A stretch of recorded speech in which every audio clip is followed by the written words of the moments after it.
गरजा रायगड 7 संवाद या वृत्तवाहिनीत आपलं स्वागत आहे। तर चला पाहूया आजच्या ताज्या घडामोडी। पेण तालुक्याला मुसळधार पावसाने झोडपले। खरोशी येथे दरड व झाड कोसळून घरांचे नुकसान। दाताराळी, म्हाडा, उत्कर्षनगर परिसरांसह अनेक भाग जलमय।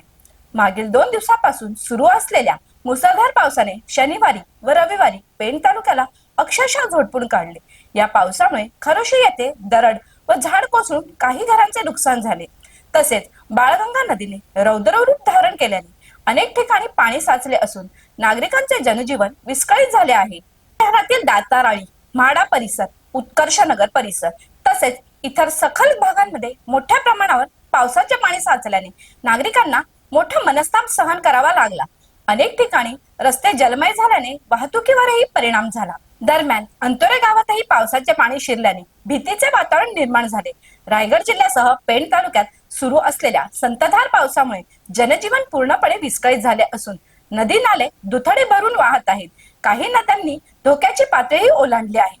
अंतोरे धरण परिसरातही मोठ्या प्रमाणावर पाण्याची आवक झाल्याने धरणालगतच्या रस्त्यावर पाणी साचले होते। परिस्थितीची गंभीरता लक्षात घेऊन पेण पोलीस ठाण्याचे पोलीस निरीक्षक संदीप भोसले यांच्या मार्गदर्शनाखाली पोलीस अधिकारी व कर्मचाऱ्यांनी पूरग्रस्त आणि सखल भागांची पाहणी करून नागरिकांना सुरक्षित ठिकाणी जाण्याचे आवाहन केले।